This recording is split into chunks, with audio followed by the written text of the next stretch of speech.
Wouldn't it be better if you put her someplace? You mean an institution? A madhouse? You just found the marble in the oatmeal. You're a lucky, lucky, lucky little boy. Do you know why? You get to drink from the fire hose! Okay, you ready?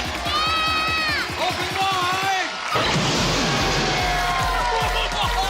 I feel like I'm taking crazy pills! Hey, you want to see crazy? You really are crazy. I don't get it, Doc. I mean, how can all this be happening? It's like we're in hell or something. No, it's Hill Valley, although I can't imagine hell being much worse. Now you want to get nuts? Shut up, you freak! Come on! I say shut up! It's a madhouse! A madhouse! Hello and welcome to Movie Madhouse, a Who Watches podcast about movies lost to the annals of time. And this movie, I think, kind of falls into that realm, even though it is the most recent movie that we've ever done. We've never covered a movie, post 2000, I don't think. Well, and anyway, I'm Travis Fishburne. I'm Alex Brunel. And we are going to be covering 2003's Looney Tunes Back in Action, directed by Joe Dante. Yeah, that's what we're doing. Which I had never seen before. You had seen before. Yeah. I witnessed this movie theatrically. You went to the movie theater and saw this movie. I did. So Angela had seen this movie too. We started watching this and she's like, I haven't seen this for 2 years. As if that's a thing that is normal for most people. So Travis, what were your thoughts then? What are your feelings now? I mean, at the time it was pretty, I don't know, disposable, I would say. There were some things I remember like really standing out to me, which we'll talk about. The fun little Easter eggs, all of which I just have more of an appreciation for now than I ever did then. But still, like, those stood out. There was very much, this movie was kind of marketed as a somewhat sequel to Space Jam. They definitely wanted that fresh in people's heads. Like, these characters that you love from that movie are all back. So like Space Jam was like name checked in the promotion, or they name checked a jam or something in your memory. Yes. Okay. I think. Which I don't doubt. I just don't recall. Yeah. Sophomore or junior in high school me did not really care, I think. Yeah, I mean, I've always been into animation and family films more than I would say. I was too cynical then. Yeah, I mean, like I am now, and I was when I was a kid, but there was a long period where I was too cynical to want to watch these types of movies. Mm-hmm. Yeah, I mean, I was, and it's interesting too, because Joe Dante is one of these filmmakers who, I think there's maybe like one major Dante title I haven't seen. I think I haven't seen Explorers, or maybe ever, which is surprising. But Joe Dante is one of my favorite directors. He's one of the directors that like I've sought out large parts of his filmography that are kind of harder to just come across in life. You know, like same thing happened when I was getting into John Carpenter. You know, like it's pretty easy to come across Halloween, The Thing, Big Trouble in Little China. You less commonly come across stuff like his Elvis biopic, or Memoirs of an Invisible Man, or Dark Star. Even Christine, to a degree, doesn't come up as often as other movies do. So like, but in all honesty, I never felt the need to go after Looney Tunes Back in Action when I was looking through Joe Dante movies. So this was my first experience with it. I have to say that it seems like what I've read about the movie and what I have to read here is reflected in the movie, unfortunately, which is that it is largely feels like a missed opportunity, and a lot of the jokes don't quite land, but you can tell that there was an attempt at some true Looney Tunes spirit throughout the thing that just didn't quite get there. But despite that, like there was a lot of really great stuff that really was key Joe Dante style stuff. There was there were big action set pieces, particularly the big monster battle scene with all the different aliens, which we'll talk about a little more in detail later. But that's a great scene, one of my favorites in the movie. Very Joe Dante.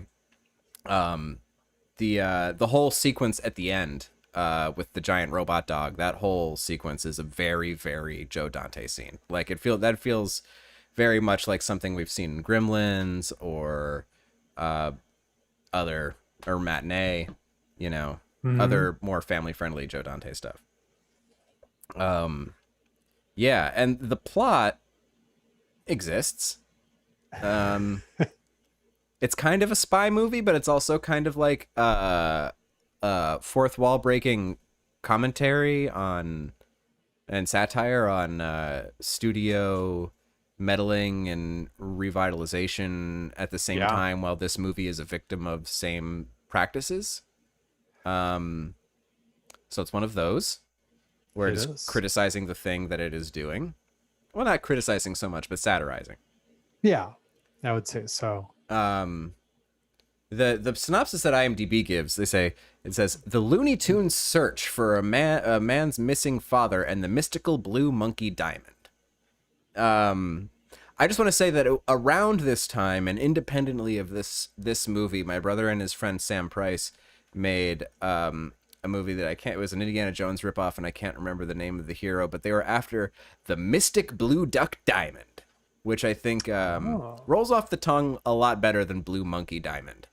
But I don't work at Warner Brothers. Yeah, well, none of the Looney Tunes are monkeys, so that works to their advantage.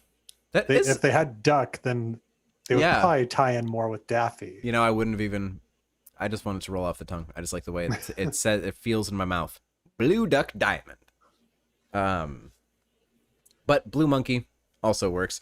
Even if the thing that ultimately the blue monkey diamond does, I don't quite understand. I think so. And the general the thing here really, so like, it's like, Warner Brothers fires Daffy Duck because he's annoying. That's more or less it. Like, they're remaking Rabbit Season, Duck Season for some reason. There are studio meetings. They fire Daffy Duck. And Brendan Fraser, security guard at Warner Brothers, is sent after Daffy Duck. This turns into a whole caper where Brendan Fraser's dad is an actor in spy movies played by Timothy Dalton, but he's actually also a spy, and they have to go get the blue monkey diamond. Of course. It's nuts. And it doesn't really get going until halfway through plot-wise. With that stuff. With that stuff. It's it kind of takes some turns here and there. It does. Another thing this movie does is it gives Looney Tunes characters arcs, kind of, which don't really go on Looney Tunes characters. Not arcs so much, but they're kind of made into more real world-ish characters than I think they generally are. In terms of like absolutely. Their input, like the situational input and output of the characters is way more like narrative based and less gag based. I would say so. Much more than, what was the case in Space Jam. Totally. And as you'll probably like tell us, like that's an issue that Joe Dante had with that movie, because I've always associated Joe Dante with like being kind of a Looney Tunes fanatic. I've known that like that's something he's like into, and it's very apparent in like things like Gremlins 2. Yeah, totally. So here's what I got as to the background of this movie. Obviously, this was originally developed as a follow-up to Space Jam. The very original idea was just going to be straight up a Space Jam 2 that pitted the Tunes against a new alien menace called Berserko in another round of basketball. And Ren and Stimpy animator Bob Camp was actually tasked with designing the villains, and John Pitka would have returned to direct. However, according to Bob Camp, a producer was lying to everybody about Michael Jordan's agreed upon involvement in the film, and Jordan was not interested in doing a sequel, so it just stopped happening. A few years later, sometime later, the idea resurfaced as Spy Jam, starring Jackie Chan. I could have totally seen this happening. Absolutely. And like the plot, even though like this seems like Dante, like Larry Doyle seems like Dante's guy that he brought in. At least that's what it seems to me. I'm not totally sure, but that's the plot still, is Spy Jam. There was also apparently Race Jam being batted around with Gordon. Who's the race car driver? Gordon? Jeff Gordon. Jeff Gordon. I think it was the Jeff Gordon. I could have seen that. Around that time. Yeah. They could do Speed Jam again, and it'd be a Fast and Furious crossover. Totally. And we do have like a Dale Earnhardt. Is it Dale Earnhardt Jr. makes a cameo in this movie? Oh, I don't know. No, it's just it's Jeff Gordon. Oh, that's Jeff Gordon. Yeah. So yeah, so it's just Jeff Gordon. He's just still that's just a scene in this movie rather than its own movie. So, what if like they probably like signed him on and he thought, I'm gonna be like the next, Michael Jordan. I'm gonna have this starring role. And then by the time they get done with it, they're like, you know what, Jeff? You're basically gonna have a little cameo, and it's your car is gonna be in an action scene, and that's it. And you have one line. But don't worry, it's the same number as Ron Perlman. So Spy Jam came up, and then that morphed into Back in Action, which Warner Brothers hired Joe Dante to direct. Like you said, Travis, Joe Dante was a known admirer and fan of Chuck Jones's work, and actually had been wanting to produce a biopic about Chuck Jones in the 1930s, and had been working on that project at HBO in the early 90s, which is how he was known in Hollywood as an enthusiast for Jones's work. Dante and screenwriter Larry Doyle wanted this movie to be, quote, the anti-Space Jam. They disliked the way the Toons were treated as characters in that movie, in that they were less madcap and more direct and very much product of what the studio was rebranding them as. And unfortunately, Dante found the studio would not accept any creative input into how the Toons should be, which made for, quote, a pretty grim experience all around. So even though Warner's hired Dante knowing he was a big Looney Tunes fan and hiring him for that reason, they basically wrestled away most actual creative control from him and made it a miserable experience throughout. Dante and Doyle knew and accepted that the plot of the film was not particularly strong, describing the movie as a gag fest where each funny set piece would carry to the next, with the plot being secondary. Which ultimately, well, he says, however, the problem occurred when the studio decided they didn't like the jokes in the film and hired a team of 25 gag writers to write jokes that were short enough to fit into the animated characters' mouths. So, perhaps it worked at one point as a gag fest, but I think ultimately it doesn't. It kind of falls flat on that aspect. Yeah. It's interesting, the like the whole relationship between Dante and the studio and the reason he was brought on. It's I know that, Seth MacFarlane, he's a huge Star Trek guy. He tried to get on board with Paramount to do the, reboot when they were doing Discovery and everything, and they just weren't interested. And now we have Discovery, which is all right. And he's like, all right, I'm going to go make the Orville. And it's very apparent in the Orville how much of Star Trek he gets versus Paramount.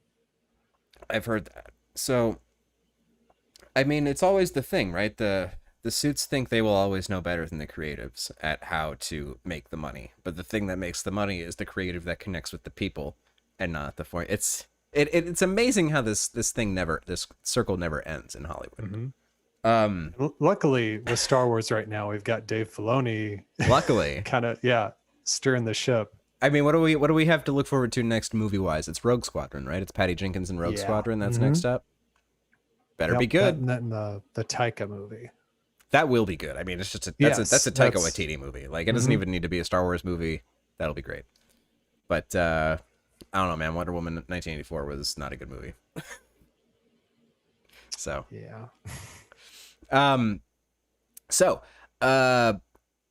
Dante called this movie the longest year and a half of my life.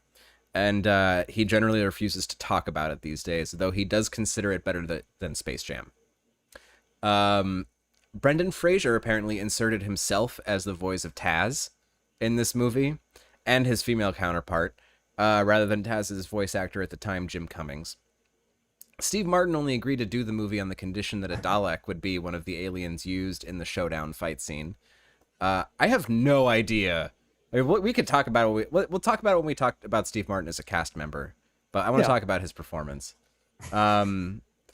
Billy West was replaced by Joel Alexey as Bugs Bunny halfway through production, though his work as Elmer Fudd remains. He criticized Dante for being too demanding and indecisive, and is scornful of the film in general.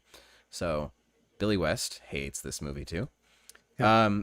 It's an interesting take on his like relationship with Dante here. Yeah. Don't know like where that's coming from. Yeah, I would be very interested to know, like, because it doesn't seem like Billy West would be the type of person that Joe Dante would have an issue with on this movie. Yeah, exactly. So I would like to know more of that story.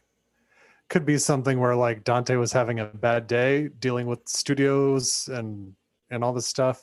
Kind of reminds me, I always make a Star Wars allegory, but when David Prowse had such a bad relationship with Richard Marquand on Return of the Jedi, and that was more to do with Lucas and Lucasfilm trying to keep him at arm's length than I think it was Marquand himself. I can't speak personally. I was not there, and I'm not one of those people, but I would just guess. Yeah. I'm looking forward to reading the Return of the Jedi Rinsler book and getting all that dirt. Yeah. But, you know, man, in reading the Empire book and reading how butthurt Prowse was about not getting the actual dialogue after he was the one that kept leaking details about the movie, it's just like, dude, what do you want? What do you want out of this situation? At least I don't know. I don't know the context in Jedi.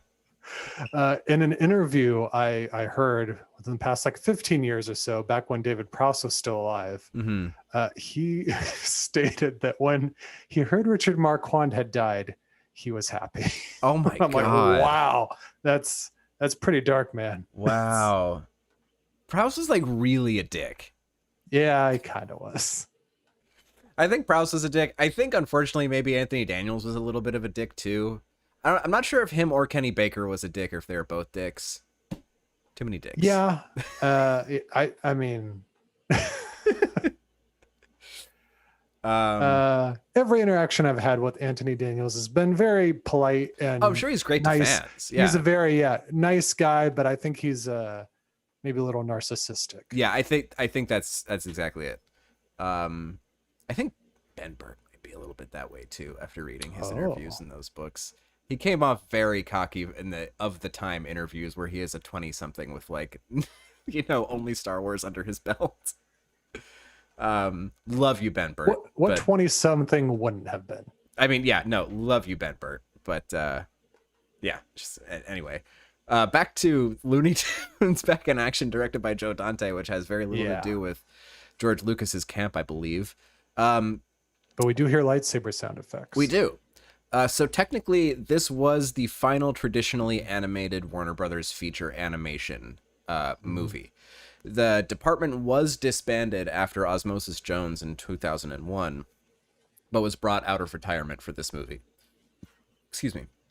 The character animation was traditionally hand-drawn and colored using computers, which added tone mats and shadows, but CG was used for things like spaceships, Wile E. Coyote's missile, robot guard dog, and some other stuff.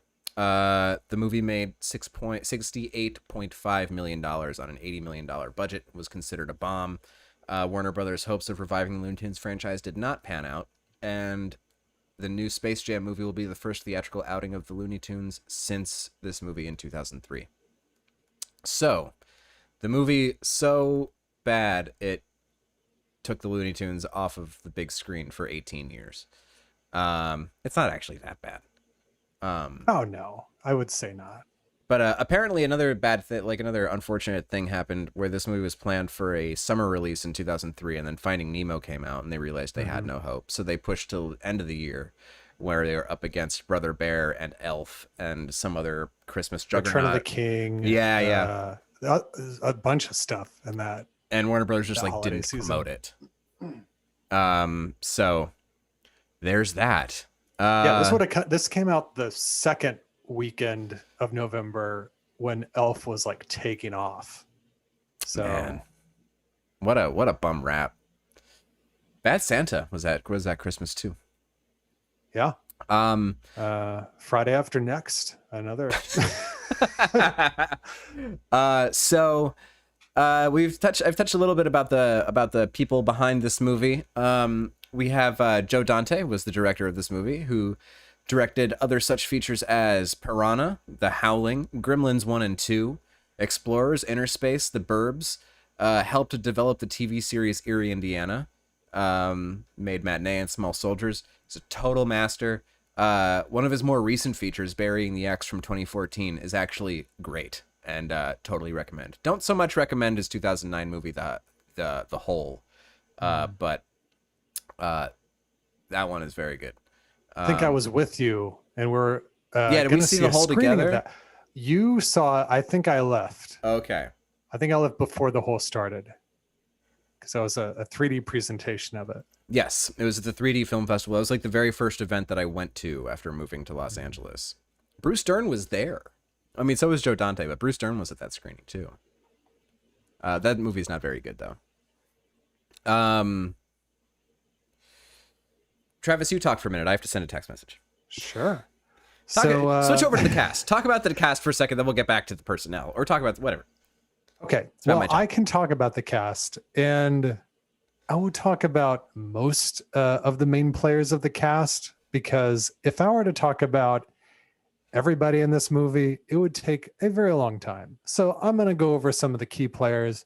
We got Brendan Fraser playing DJ, as well as Brendan Fraser himself. And as you said, he voiced a Tasmanian devil. And we know Brendan Fraser from Encino Man, the Mummy movies, George of the Jungle, Bedazzled.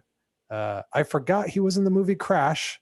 And he's in Crash? Yeah. Don't forget Gods and Monsters. He's great in Gods and Monsters, playing the lover of Frankenstein director James Whale, played by Ian McKellen. That's a great movie.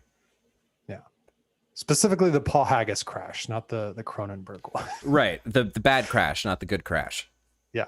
The one that won the Oscar. The bad one. Right. I mean, that's a different podcast, but yeah. And then right now he's tearing it up on Doom Patrol as a robot man. Is Doom Patrol still current? Like, is that still in production? Oh yeah, I think so. That's cool. I'm pretty sure they've only done 2 seasons.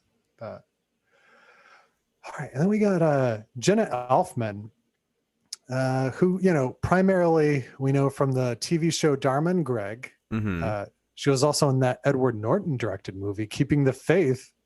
Oh God.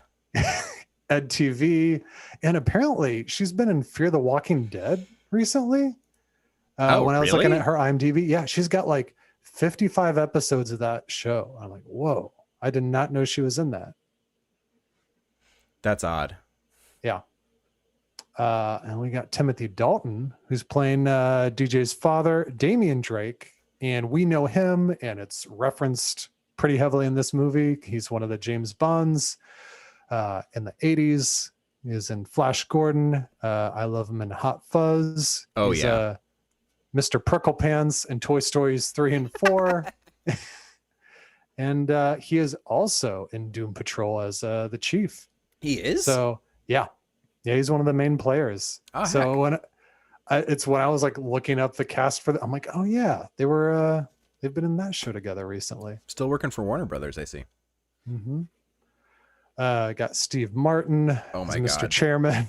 And I mean, he's Steve Martin, the Three Amigos, The Jerk, Parenthood, Father of the Bride, Bowfinger, Saturday Night Live, Banjo, Dirty Rotten Scoundrels, name anything. What is the performance that Steve Martin is doing here? What is he doing?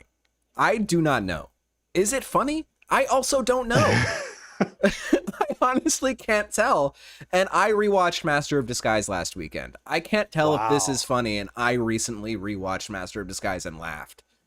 So that's a little bit about bit of insight to me.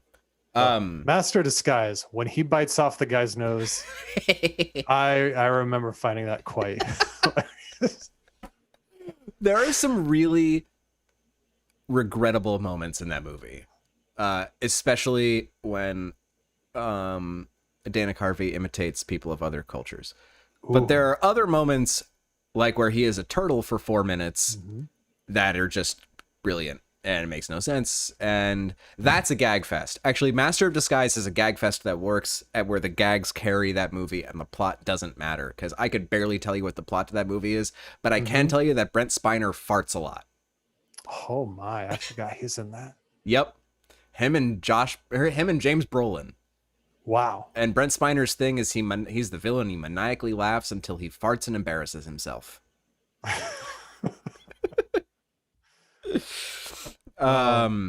Yeah.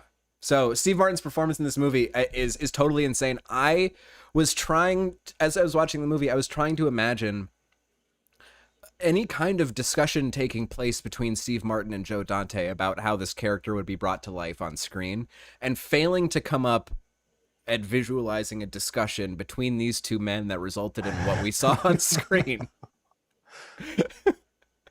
Yeah. And this was maybe the thing too, because like this was 2003. So this is only 2 years after Osmosis Jones, which was part of that kind of slumpy era of Bill Murray's career where he was just kind of doing stuff and it wasn't necessarily good stuff. And I wonder if this is maybe a similar part of Steve Martin's career where he was just kind of doing some stuff. I don't know. I don't know the Steve Martin's history that well, but this wasn't Bringing Down the House around this time. I remember he was making money. Yeah. But if he found this funny, I don't know.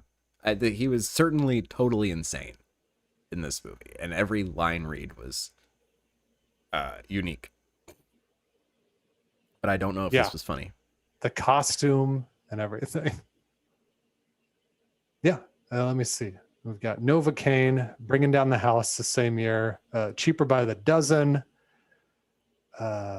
Shop Girl, which I've not seen, but I've heard good things. Was Shop Girl the same year or around the same time? Around the same time, 2 years after this. Yeah. Okay. And then he would do the Pink Panther 3 years after this. Oh, right. People do work for money. What do I know? They do. And then we got Heather Locklear showing up in this movie as Dusty Tails. This was weird. It is weird. And I'm like, all right, Heather Locklear. And as I'm doing research on her, I'm like, I know she's like famous, and she was famous in the 90s and stuff. And she's mostly a TV actress because she was, made famous in TJ Hooker and Dynasty, Going Places, Melrose Place. She does not have a ton of like film credits, and she's mostly like known for just being a personality. Yeah, for being Heather Locklear. She was a model. She was everywhere. She was hosting things. She was in the magazines. She was doing interviews. She was a presence and a personality. And like, part of this movie's weird thing where it seems like everybody was cast like 5 years out of time. Everybody seems like they're cast 5 years out of time. I mean, I know that Brendan Fraser was only 4 years out from The Mummy, but also Brendan Fraser's career in the time that he was big was like very compacted. I feel like it was just like a very busy like 3-4 year period. And then like the slump hit hard, and the slump movies are not very good. And then, the tale of Brendan Fraser post all the things is a long story. But yeah, so Heather Locklear's presence in this movie is baffling to me. She's not bad. She's not particularly good, but she's not like terrible in it. No. Interesting. Okay. I'm just looking at Brendan Fraser's like filmography around that time, and I'm like, oh yeah, all those. Okay. All right. Now we'll get to Joan Cusack. We know her. She's John Cusack's sister. Yeah. Plays mother in this movie. She's really funny on her a little bit. Yeah. We know her from Toys. We covered a movie with her in it. In and Out. She voices Jessie in the Toy Story films, School of Rock. And she seemed to be one of the few people that nailed, like, few performers in this movie that really nailed the tone. Yeah, she knew what she was straight out. Like, she is a cartoon when she wants to be. Brendan Fraser is great and can do things, but I don't, he's not a cartoony human being in the way that Joan Cusack is a cartoony human being. Mm-hmm. Yeah. Did you have other cast, or was that the end of your cast stuff, or is it just cameos now? Yeah, I'll go through. We'll talk about there cameos. Are some other like actual like cast members. We've got Bill Goldberg. Oh yeah, Bill Goldberg's in this Smith. movie. Yeah. I was trying to figure out who was playing the henchman the whole time. So I'm like, this guy looks hella familiar, and then I realized it is Santa Claus himself. Exactly. Yeah, because we know him being Goldberg, and and Santa's Sleigh, which is a very heartwarming Christmas movie. I recommend you all show your kids. The first 5 minutes of Santa's Sleigh are beyond worth watching. That is an amazing way to spend 5 to 10 minutes of your time. That's all you need to do is watch that really opening scene. You can really, it's totally okay to turn it off after that opening scene. Just watch a really fun little short film that co-stars William Shatner. Characters again, right? Shatner's in that. He's not in the movie. He's not. No, I don't remember it. Or maybe he's in that Krampus movie he's in A Christmas Horror Story. Never mind. Okay. Disregard me. Also, do not watch A Christmas Horror Story. It is bad. Shatner is in it though.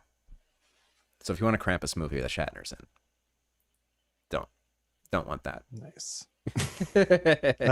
And then we've got he was in Universal Soldier, Longest Yard, other stuff.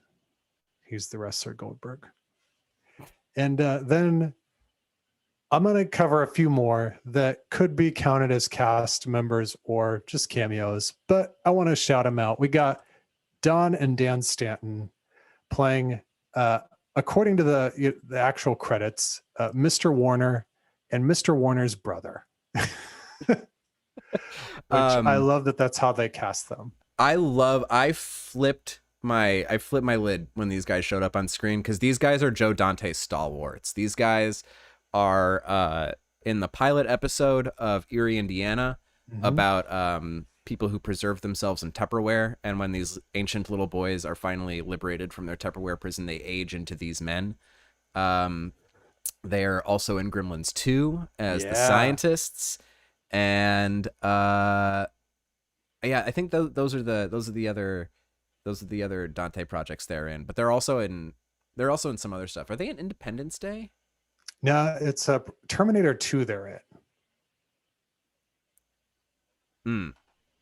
But they have actually only been in 11 films. Yeah, they're total not as actors. They're not great. I mean, their performances in this movie are not great, but they have a very weird presence about them that Dante loves to use and does so quite well, I think. Yeah, they're in Good Morning Vietnam. So you mentioned the twins in Gremlins 2. And Terminator 2, they play a guard that gets killed. And I recall watching the special features of Terminator 2 and seeing them being like, oh, this is the Gremlins 2 guys.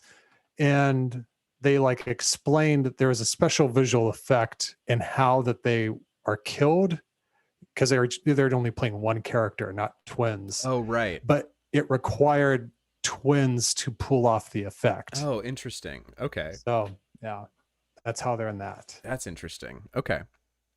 Cool. Yeah, I loved. They were in the movie within the first 2 minutes, and that just made me very happy. And then the last cast member I'll call out, somebody who is in all of Joe Dante's stuff, and that is Dick Miller, who's playing the security guard, who he was in all of Joe Dante's projects from Piranha to The Hole. So and almost always playing Edward Paisley, I believe, right? Yeah. Walter Paisley, Walt Paisley, which was the name of his character in Bucket of Blood, I think, which is a Roger Corman movie, great Roger Corman movie, and I think Dick Miller played Walt Paisley like a character named Walt Paisley more. I think Walt Paisley has some kind of a record of like times a character has appeared on screen. Oh, interesting. Because it wasn't always actually the same character. It just happened to be Walter Paisley a lot. Love Dick Miller so much. This first script I wrote with Warren, we wrote a part for Dick Miller in it, but you know, he is no longer with us. There is a great documentary about him though called That Guy Dick Miller, which is a lot of fun. Oh yeah, and he was in the Terminator.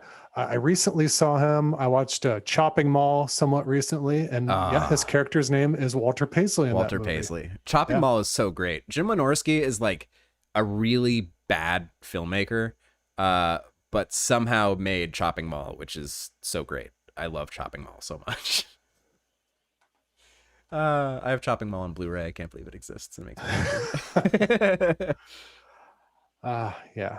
But I wanted to shout out Dick Miller for being, the guy he is, and all of Joe Dante's stuff. And that is where I'll leave the, just going through the cast as we usually do. And then there are a ton of cameos in here, including Roger Corman as the Hollywood director, directing a Batman movie, apparently. I loved the little Batman sequence in this movie because I wanted this universe where where Roger Corman was directing a direct sequel to the 1989 Batman, seemingly, because that was the 1989 Batman Batmobile. It was. I don't know what bat suit that was. It looked kind of like a Schumacher suit, but it didn't have nipples. So I don't know what Batman suit that was. This movie was just pre a lot of things. This was just pre Batman Begins.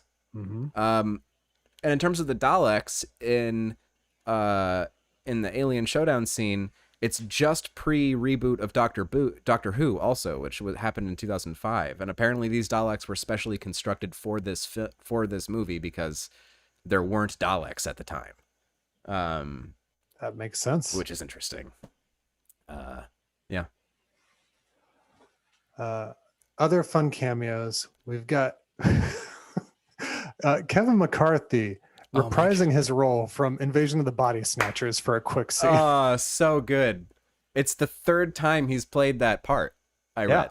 The first time in the original Invasion of the Body Snatchers, the second time in the remake of Invasion of the Body Snatchers, and then again now doing the same thing. And he's made up in black and white, which is even, even better. It's so good. It's such a good gag. We've got NASCAR racer Jeff Gordon. Right. We've got Matthew Lillard playing himself. I love this scene. A lunch with Scooby and Shaggy. I love this scene. And Shaggy was voiced by Casey Kasem in that scene too. Right. So original voice of Shaggy. Yeah. And it was even like animated at like 4 or 6 frames a second, as opposed to the rest of the animation in the movie, which is cinematic 24 frame animation. I love that. And I wonder, I am very curious how the internet in all of its Scooby-Doo movie worship hasn't memed the hell out of that scene. I don't know why that's not a meme template yet. I don't know what. Forgot that was a scene in this movie. Yeah. And as soon as I saw it, I'm like, I should show this to my kids. Yeah. The internet's got to get on this. I thought that scene was really funny. And in that same scene, isn't it, Speedy Gonzalez and Porky Pig are discussing. I think that is that same scene. Yeah. Their exclusion at the hands of political correctness. Which is, stuff. Yeah. However, Pepe Le Pew's still in this movie. Yep, he is. He is not going to be in the new Space Jam. Also, Speedy Gonzalez. I know there's like a whole thing going on with him where he was kind of somewhat removed, and yet the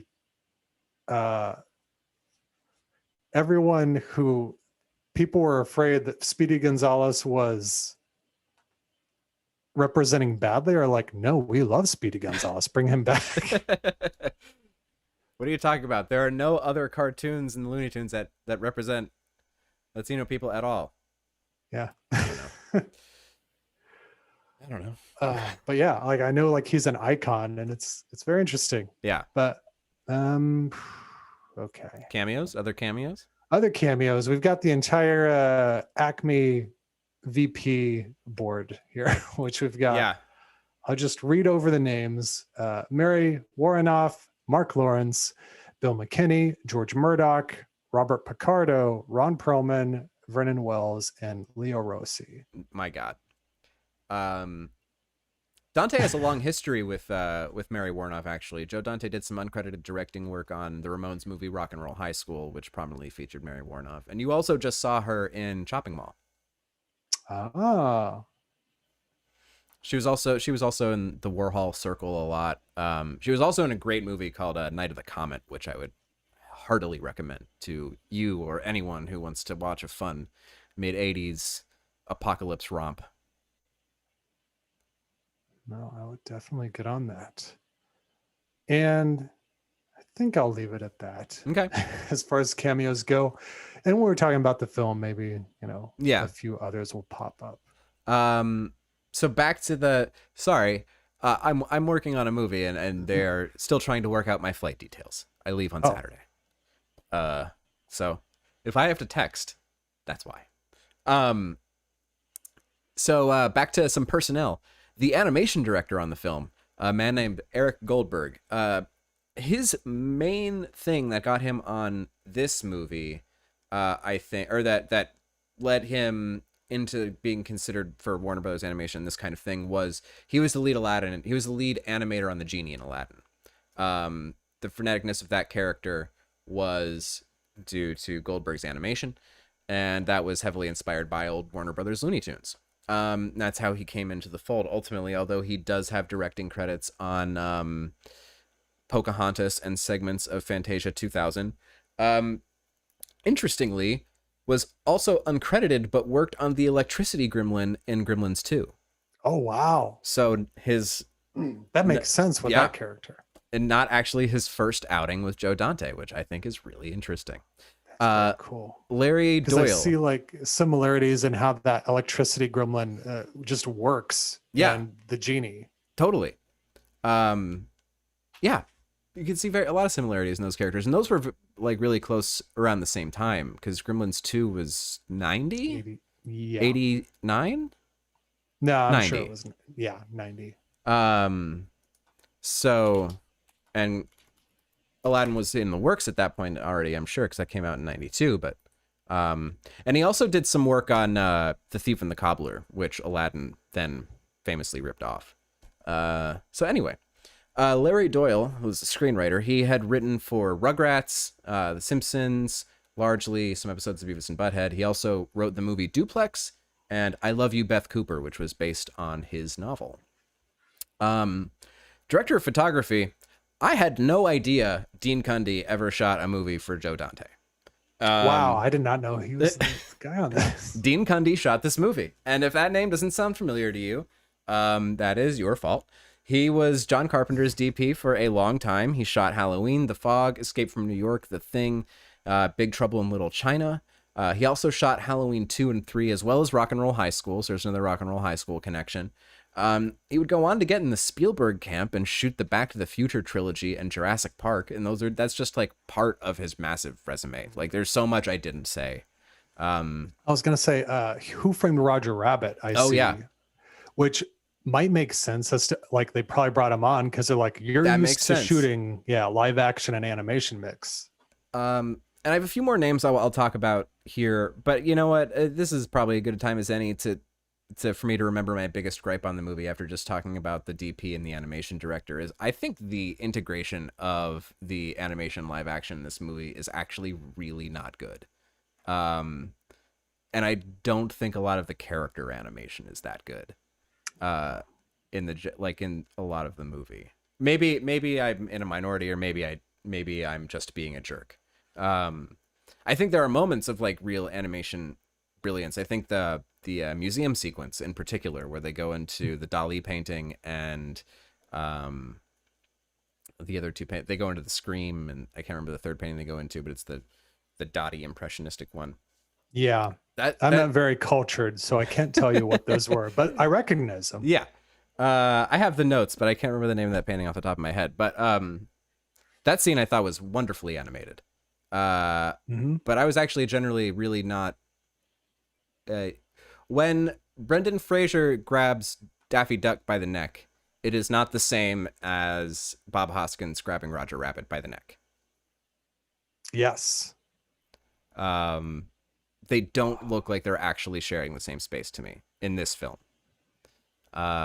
It's so funny you bring that up, because like I just think of there's maybe a special like ILM special I used to watch where Bob Hoskins talks about how he was supposed to grab Roger Rabbit's neck. He's like, I had to grab him like this, because if I grabbed him like this with my fingers spread apart, you're costing the studio more time to like animate around my fingers. So the fingers have to be close together.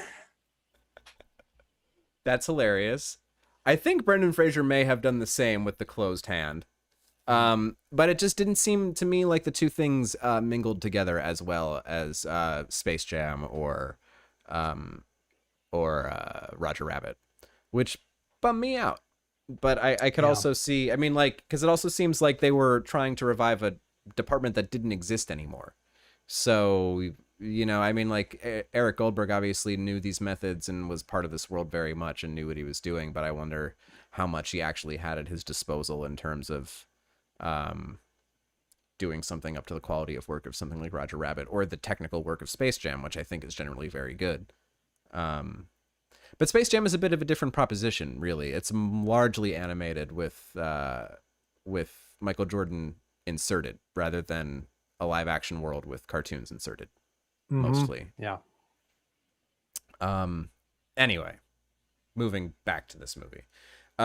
This movie here's another thing that baffles me, even though it shouldn't, given that he has a good history with Joe Dante, but Jerry Goldsmith scored this movie. Yes. And we all know Jerry Goldsmith. He's been discussed on this show before. Some of his best known work is Star Trek: The Motion Picture, The Omen, Chinatown, Planet of the Apes. The list goes on. Any other titles you have off the top of your head that you want to throw in there, Travis? I mean, all the things. Gremlins is like the big one. Gremlins and Star Trek. I was going to talk about score. Yeah, it's great. There's even a moment where there's a little section of the Gremlins score dropped into the score of this film. I remember that. I remember that gag in the theater, and I'm like, oh, that's so cool. And yeah, I remember like kind of looking around. I mean, me and the two other people in the theater. I'm like, did y'all see that? That's so awesome. So an interesting thing is this is actually Jerry Goldsmith's final film. Yeah. He actually didn't even get to finish scoring it due to his failing health. The last reel of the film was actually scored by John Debney, who has a small credit during the end credits as additional music composed by when Goldsmith was used exclusively in the promotion for the movie and everything. And he passed away only 8 months after the movie came out. So interesting that Looney Tunes Back in Action was Jerry Goldsmith's last film. Two other names that I wanted to call out just because I thought they did good work on the movie. Bill Brzezinski, the production designer. Because I thought the production design largely was actually quite good. I especially loved the Area 52 lab and the Acme warehouse, the whole thing at the end. I think the live action design work on the very cartoony Acme products was actually really wonderful to look at. So that was Bill Brzezinski, who also was the production designer on Matilda, the Stuart Little movies, Adventures of Pluto Nash, and Catwoman. Some goodies there. But now is doing stuff like Iron Man 3, the last handful of Fast and Furious movies, Aquaman and its current sequel, and did Jumanji, the first Jumanji 2, the first Jumanji with The Rock. The first Jumanji 2. Well, because if I'm saying Jumanji 2, I could mean Jumanji 2 or Jumanji 2 2. I know what you mean. Those movies, it's like I've heard them like reference like the third Jumanji film, and I'm like, okay, I guess. Did you see the first one? Did you see the first Jumanji too? No, I've only seen the Joe Johnston one. Okay, you should see the first Jack Black, Cara Gillian, The Rock one. It's not an amazing movie, but it is way not a bad movie, and it actually narratively connects to Jumanji in ways that aren't just superficial throwaway ways. In a way that there was effort made to connect the film in a natural way to the first movie that they absolutely did not have to make, but is appreciated in the movie. It's actually a totally fun romp. I've heard. Solid recommend. Jake Kasdan directed it. Yeah, it's a Jake Kasdan movie, man. That's weird. Jack Black playing a little, like a 16-year-old girl. The whole movie is hysterical. Anyway, last person I want to mention is Mary E. Vogt, the costume designer, who I didn't really actually think did amazing work in this movie. There are some really cool costumes, but there was a lot of really cool stuff on her resume, such as Batman Returns, Hocus Pocus, all 3 Men in Black movies. Oh, the first 3 Men in Black movies. I guess there's a 4th one now. Inspector Gadget, the pilot of Pushing Daisies, and Kong Skull Island. Oh, and Crazy Rich Asians. She also did. There's a weird thing I noticed about this. Has nothing to do with anything. Oh, good. Other Okay, than great. the Men in Black movies, but the Men in Black International movie that got released a few years ago, it's directed by F. Gary Gray. Yeah, that's weird by itself. It's weird that he directed that movie, but here's another weird thing. F. Gary Gray, and those other movies are Barry Sonnenfeld movies. The F. Gary Gray also directed a direct sequel to another Barry Sonnenfeld movie with Get Shorty and Be Cool. That's weird. It's very strange to me that like he takes over these Barry Sonnenfeld things. And just I'm just gonna give a brief this is a divergence, but just because the directing career of F. Gary Gray is actually fascinating to me, I just want to call out some titles. He started out as a music video director in the early 90s, directing music videos for Ice Cube, Cypress Hill, Coolio, Usher, like a lot of hit, like Dr. Dre, a lot of hip hop videos. His first Comes feature into play later in his career. Yep. His first feature was Friday. And he also directed Set It Off, The Negotiator, would continue to direct music videos all this time. Outkast, Will Smith, Babyface, directs The Italian Job, then directs Be Cool, then directs Law Abiding Citizen, then Straight Outta Compton, then Fate of the Furious, which is one of the Fast and Furious movies that our friend here, Bill Brzezinski, production designed. And then Men in Black International. Anyways, he's directing a Mask movie, like MASK, Mobile Armored Strike Command. Yeah. He's doing that. This is a weird career. And It Straight is. Outta Compton is a freaking great movie. And I actually only watched Friday for the first time like last year. It's also great. Yeah. I think his whole filmography is pretty good. I watched The Negotiator last week and that was great. He's a totally solid director. I also highly recommend Law Abiding Citizen. Really?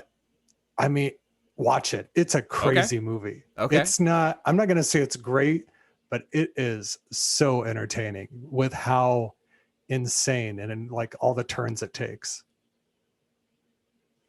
All right. Well, I'll for sure keep that in mind going forward in the future, that maybe someday I'll watch Law Abiding Citizen. Yeah. I mean, hey, I've seen Lakeview Terrace, and there's definitely less of a reason I should have ever watched that movie. Freaking Neil Abute. What is Neil Abute doing making a race relations movie? Really? Who was the group of white people that was like, yes, good show? Anyway. So that's what I got on the people who made this movie. We've been at this for an hour. I don't think we're gonna dissect this movie point by point, but there is some like little specific stuff I would like to talk about. One of the things that the studio claims is a success in the opening scene is their revamp of the Lethal Weapon franchise as Lethal Weapon Babies. Which First one I could take my kids to. I could not stop laughing at the Lethal Weapon Babies joke. Also, we should call out, you named The Omen earlier in Jerry Goldsmith's Oh, yeah. career. Richard Donner died today. Oh yes, we Rest in do need peace. to mention that. I'll diverge and I'll say I remember in college when the Superman 2 Richard Donner cut came out, and I really liked the first two Superman movies, and it still I think remains one of the unique example of like a way after the fact director's cut that actually can't hang with anything else in the series because it does things like it has the same ending as Superman and other stuff. But man, Richard Donner, what a personality, what a filmmaker. So versatile. Seriously. Got comedies out of that guy. I was gonna say pretty much anybody. Like you can name. Scrooged. Yeah, like one of his movies is gonna appeal to like somebody, even if like you're not a fan of Lethal Weapon. You might love The Goonies, or you might like Scrooged or The Omen, but not the others. Like you might like Timeline. Somebody. I don't know about that. No, I don't think anyone likes Timeline. I don't know if that. No, that but I agree. You're totally right. I mean, like there's his filmography is fairly broad and kind of succinct for the major parts of it. But the people who love the movies that he makes, I mean, like The Goonies, I like. The Goonies doesn't hit me in the same way the Goonies hits a lot of people, but Scrooged is like absolutely my favorite Christmas movie. Maybe now that he's dead, there will be a special edition Blu-ray. He and Bill Murray don't like that movie, and they are wrong. So weird. Did not know that. Yeah. What else? Roger Corman directing Batman. That's great. Oh yeah, I mentioned this to you before the show. When they're in Damien's house, the spy, in Timothy Dalton's character's house, there's a poster on the wall for a movie called The Spy Is Me, which I would love to see, a James Bond-esque movie called The Spy Is Me. I was kind of surprised when they actually broke the fourth wall and were talking about Brendan Fraser as a separate character, and his character in this movie being the stunt guy from The Mummy. Yes, exactly.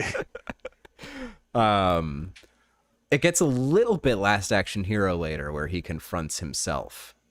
It does. Mm-hmm. But it was funny too, because like it even seemed like we'll just talk about that moment. Like the end of the movie like breaks the fourth wall by literally breaking the set apart in the middle of a shot. And Brendan Fraser's character DJ talks to Brendan Fraser the actor, but Brendan Fraser the actor seems to have thinner hair and he's more of a douche. But it seemed like Brendan Fraser, like DJ, had like nice hair, and Brendan Fraser the actor seemed to have thinning bad hair. But maybe it was just the way his hair was styled. Yeah. I liked the design of this movie a lot. Acme headquarters I thought was very cool. So here's the thing that Jenna Elfman does when she's going to search for Daffy, and she goes over to Damien's house where DJ lives. She doesn't realize that Damien is the person that actually lives there. She, number one, just breaks in. She opens the door and just enters. And then not only that, leading up to the out of nowhere Psycho parody that's kind of cute and involves, very specific reference to the Hershey's syrup was made. blood. Yeah. And like, so, it's a good gag.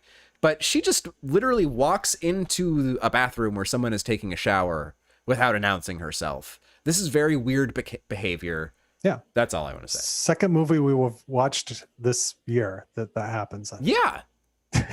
2 out of 6 is a weird ratio for that kind of action. They go to Vegas in this movie. Yosemite Sam has his own casino. That's bizarre. Before we go any deeper into the movie, I think maybe we should bring up Trek connections, which I usually do. I forgot about the Trek connections, but they're so good here. We must talk about them. They were very extensive this year. And you people, you're all astronauts on some kind of Star Trek. So yeah, I feel like we've had movies like that have had more, maybe like with a single actor. Sure. But like this, I mean, they were very extensive this week. So for the first slide, we've got Mark Lawrence, who was one of the ACME VPs, and he guest starred as Volnoth in Star Trek The Next Generation, and he later appeared as a character in Deep Space Nine. And then we've got the great Dick Miller there, and he played, the first shot is from Deep Space Nine, where he played a character named Vin in 2 episodes, and then we see him there as a guy who's selling magazines and newspapers on the streets in a Dixon Hill hologram. What a great episode. And then there's a really exciting one in the next. We got George Murdoch, who I didn't know he was in 2 Star Trek things. He was and he is another ACME VP guy in the movie. And George Murdoch was in The Next Generation, in both the Best of Both Worlds Part 1 and 2, which are very highly regarded. So great. And then he played God in Star Trek The Final Frontier, which was for a long time my favorite Star Trek movie. I am now a big enough person to admit that there are better Star Trek films, but I still love Star Trek V for how friggin' absurd that movie is. Yeah, it's crazy. And that character has yet to even be like changed to be like some person impersonating God. The character is still God, according to Memory Alpha. So that's crazy. That's amazing. That is just the Star Trek canon God. Yeah. That's great. And then also on this slide, we've got Ron Perlman playing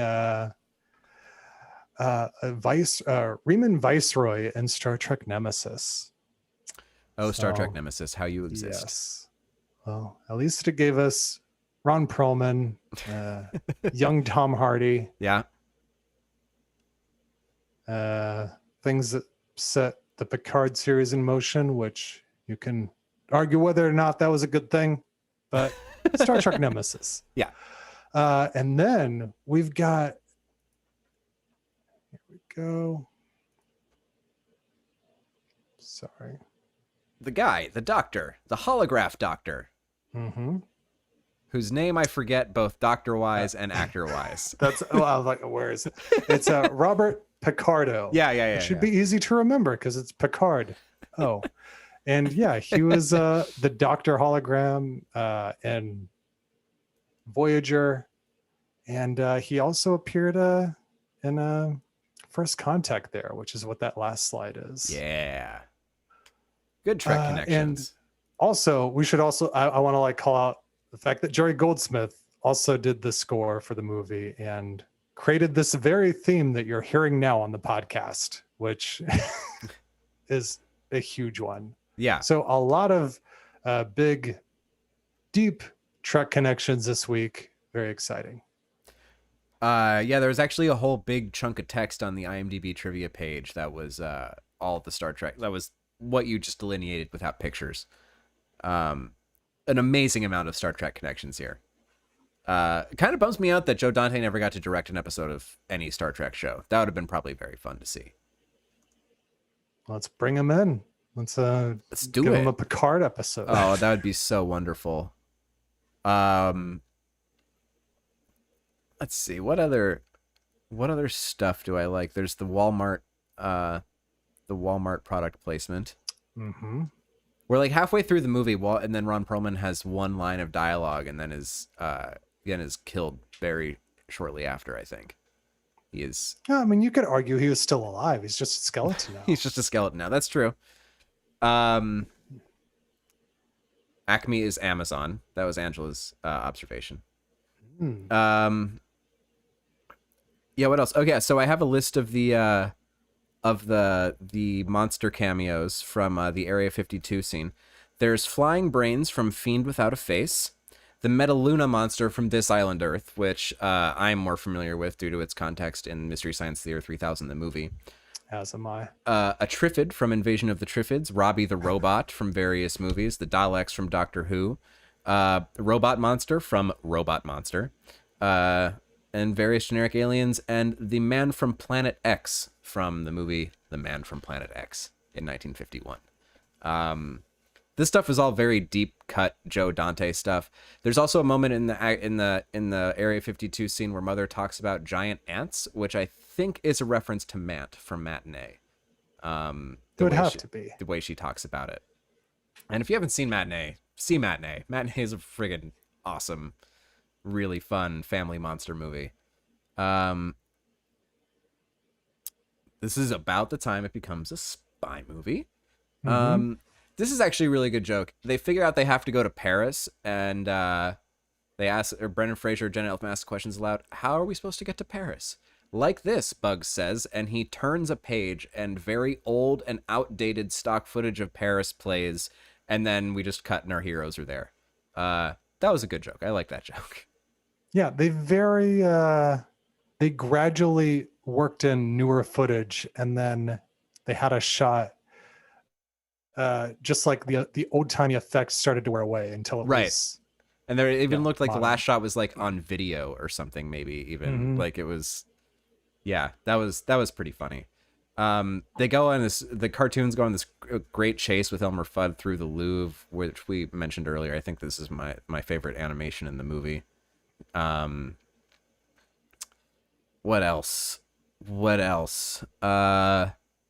They run into Granny and Tweety and Sylvester in the middle of the jungle in Africa on the back of an elephant. They meet some wild Tweeties. This scene I actually liked quite a bit too. Apparently Tweety was supposed to have a larger role in this movie. Oh, really? I'd heard. Yeah. In the original Joe Dante idea, he wanted Tweety to be one of the people that like accompanied them on the journey a little bit more. Oh, interesting.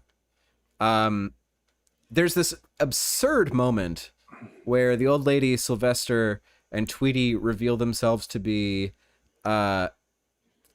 Chairman, Bill Goldberg, Mr. Smith, henchman, and Taz. And then the chairman reveals himself to be Damien, who then reveals himself to be Michael Jordan, which is apparently footage lifted from Space Jam. That's all it is. Yeah. Who then in turn is really Mr. Chairman. This gag is insane. I actually really like this gag. This is very similar to a gag. I mean, this is similar to a lot of weird cartoon gags and Scooby-Doo gags and stuff, but there is a gag cut out of Bill and Ted's Bogus Journey where the evil robot Bill and Ted's are in Missy's house and they've knocked out the rest of the guests in Missy's house, and the princesses ask, "Who are you?" And Evil Bill and Evil Ted reveal that they are actually Evil Ted and Evil Bill. Each one of them is wearing the other one's skin for no reason. And they unzip their skin and reveal that they are each other and then move on. And it doesn't affect the plot at all. It is just a throwaway joke. But that scene got cut. I always thought that joke concept was really funny. Duck Dodgers eventually comes in the movie. That's always fun. I did think... okay, so wait. Let's talk about really quick. What was this blue monkey diamond supposed to do? So what they were going to do with the blue monkey diamond is Acme was going to send it up into space and broadcast its power from a satellite, which would turn everybody but Steve Martin. And then he selects Diane, I think, played by Mary Warnoff. He selects her to be he claims her and says that they'll be protected and everybody else on Earth will be turned into monkeys. Exactly. And that is to get them to buy Acme products? Was that the thing? I don't know. I don't know why they would do that. And then if you look at the beam again, then you unmonkey yourself. You get unmonkeyed. Right? I guess so. One look monkey, two looks unmonkey? Yeah. But the whole plan to turn everyone into monkeys, I thought, like, is this similar to Dennis Hopper and Super Mario Brothers? Yeah, I mean, I just with his de-evolution ray. It is a world domination scheme. It's just a very vague world domination scheme, I feel like. So yeah, I mean, like, is there other stuff? Is there other moments that I missed that you wanna? There is this really funny moment. Actually, also after all those reveals. Mr. Smith the henchman reveals himself to be Tasmanian she-devil, and then Taz proposes, and then they immediately marry, and then immediately start arguing, and then it cuts away from them, and we never see them again for the rest of the movie. That was a good gag too.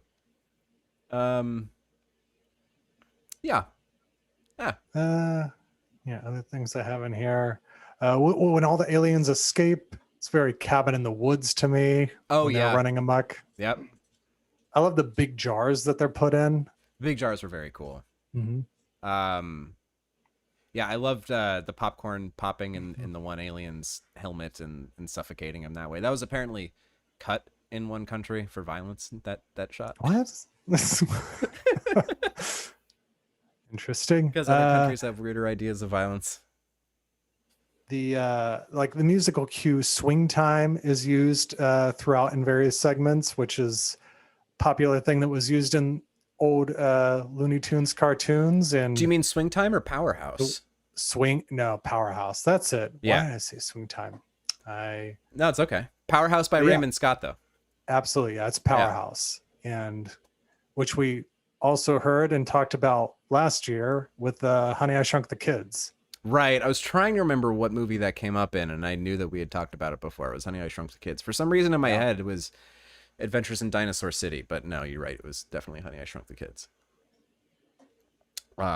Although definitely, I think this iteration was credited, whereas I think it wasn't in. If I'm recalling correctly, it wasn't in Honey, I Shrunk the Kids, and then that was an issue later. I might be wrong. No, that sounds right. Yeah, that was a nice touch. I liked it. Was a fun 2003 guitar arrangement of Powerhouse. Mm-hmm. Good touch. Yeah, so there's stuff to like about this movie. I don't know if this is something I'm going to revisit in the future. Did I trample over more stuff that you wanted to talk about with the movie, Trav? I'm sorry. Oh no, I don't think so. Okay. But yeah. At least you've seen another Joe Dante film. I've seen another Joe Dante movie now. There's I like I said, I still have to see Explorers. I think there was a more recent-ish one. No, he's done a lot of TV that I haven't seen. That I I'm not gonna watch his. Well, actually, he directed an episode of CSI New York called Boo. That might be fun. Yeah, Haunted House in Amityville episode of CSI. Oh. That sounds like I might watch an episode of CSI someday.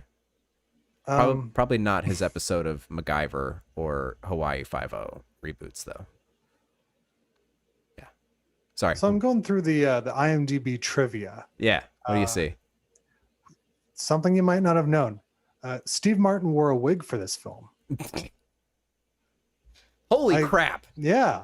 Crazy. My mind is blown. My mind is blown.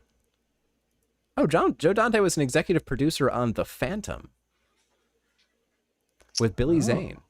That's interesting. So yeah, I like it. Yeah, there's stuff. There are things to like here. I just don't think that it's all that great. There's other things I would rather watch. Yeah. No, I do like that this film heavily features Daffy Duck, which he's my favorite Looney Tune. And I think I like that as soon as they get rid of him, they, realize, oh yeah, we kind of need this character. We have goofed. He's got a special relationship with Bugs, which they kind of go into. Yeah. I like that. That's nice. And it's nice at the end, Bugs and Daffy kind of make peace and, they Bugs seems to accept more of Daffy's necessity and his what he brings to the operation. We got the whole Marvin the Martian in the final act. Always love Marvin. Yeah, I was really expecting to see more Space Jam references in the final act with them being in space, and I thought we might see a Danny DeVito character, but no. Yeah. Yep. Oshwell. So I think that about does it for Looney Tunes Back in Action.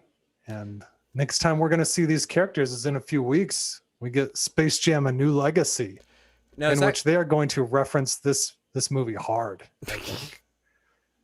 With all the other references they have in there, I think they should at least throw in one little bone for this movie. What would the bone be? What would the reference to this movie be? Would it be a Brendan Fraser cameo? Would it be that'd be great. Would it be the Blue Monkey Diamond just like in the background of scene somewhere? Steve Martin in a wig. Yeah, that's Bill Goldberg in there. That's what I would like. I would like the Steve Martin cameo. That's what I would like to see, for sure. Does that come out day and date on HBO Max? It does. It's one of those. That means I will probably watch it. Yeah, it could be a movie we come back with because we're going to be taking a few weeks off. Right, because I have to go away and I have to make some movies. I have to help make a movie in Idaho, and then I got Brendan Fraser. Oh man, that would be fun. Unfortunately, that's not the case. Although I don't know, someone try to while I'm gone. If the powers that be want to make it so that Brendan Fraser has a cameo in the upcoming Reno 911 streaming original project, Reno 911: The Hunt for QAnon, which we will be shooting in August. If someone wants to get Brendan Fraser on that project, that would be so cool. Pretty badass. So yeah, so I'll be busy until August 20th with work. Gonna laugh my butt off. We're gonna hunt QAnon. You're gonna find him? I haven't signed an NDA yet, but I'm not telling. I actually know very little about what we're doing. There's one gag that I know, and I'm not gonna give that away because it's a funny gag. But I will say the some of the work that I did on Reno is more. I mean, by work I did. I mean, like I helped I made sure the cameras worked. It's not like I made anything funny or made anything look good. I just made sure the cameras went. That's making something look good. But it's much easier to watch the first season I worked on now, streaming on the Roku channel. So anyone who has a Roku device can watch 25 5-minute episodes of Reno 911 for free. There's another season of content that we made that hasn't come out yet, but that won't be the case Pretty forever. sure even if you don't have a Roku, like there's an app. Totally. And you don't even need to, it's like Tubi or Pluto. You don't even actually need to register an account to watch stuff. You can just go and laugh at Reno 911. Do it. Do it. So yeah. So we'll be back in some weeks. 5 weeks? 6 weeks? Yeah. Yeah, we'll see. All right. So I guess in the meantime, Alex, where can people find more of you? I'm on Twitter and Instagram at Alex Brunel. If you want to see updates from the woods, you can check me out on Instagram. I'm going to try to be better about social media while I make this movie. Nice. What about you? Find me at Travis Fishburne. You can find the show on Facebook, Twitch, and YouTube, where we stream every week. I don't know why I'm having a hard time remembering things, but there's that. Please subscribe and leave reviews on any podcatcher of your choice. We appreciate all of them. Reach out, give us an email, shout out, like, subscribe, and so not until next week, but until we see you guys again. Stay We'll still safe. be talking about movies. Yeah. Stay safe, stay sane, and stay smiling. Bye. Man!